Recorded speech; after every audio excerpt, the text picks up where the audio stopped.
বিসমিল্লাহির রহমানির রহিম। আসসালামু আলাইকুম। কেমন আছেন সবাই? আজকে আমি এসেছি দেশি ইংলিশ ভার্সেস বিদেশি ইংলিশ নিয়ে, অর্থাৎ যে ইংলিশটা আমরা বাংলাদেশে বলি ওইটা বিদেশে কীরকম বলি এটা আমরা আজকে জানবো। হ্যাঁ, প্রথমে এক নাম্বারটা হচ্ছে কি আই এম লিভিং নাও। এটি বিদেশে কি বলে আই এম অফ, অর্থাৎ খুব শর্টকাট। ওদের ভাষাগুলো হচ্ছে খুবই শর্টকাট। হ্যাঁ, অর্থাৎ কি বাংলাটা কি আমি এখন যাচ্ছি, আমি এখন যাচ্ছি। তারপর হ্যাঁ, 2 নাম্বারটা আমরা বাংলাদেশে কি বলি ডোন্ট ওয়ারি অ্যাবাউট ইট, আর এটা বিদেশে কি বলে নো ওয়ারিস। খুবই শর্টকাট ওদের ভাষাগুলো। হ্যাঁ, নো ওয়ারিস এটার মিনিং কি এটা নিয়ে চিন্তা করো না, এটা নিয়ে চিন্তা করো না।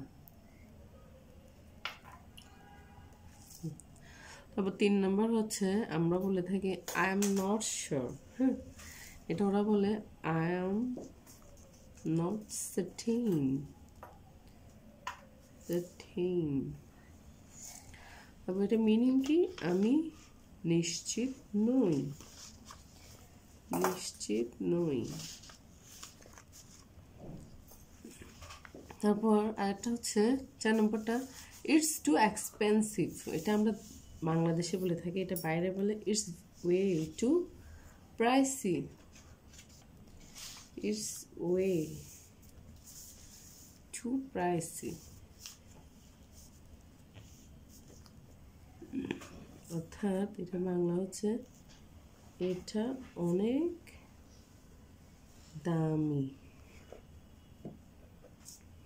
তারপর হচ্ছে 5 নাম্বারটা I have no money left.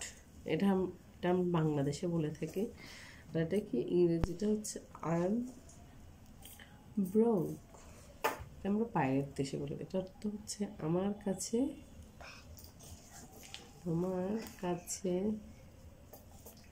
আর টাকা নেই। খুব সুন্দর ইংলিশগুলো। আমাদের অবশ্যই এই ভিডিওটা সবার কাজে আসবে ইনশাল্লাহ। Thank you guys. আসসালামু আলাইকুম।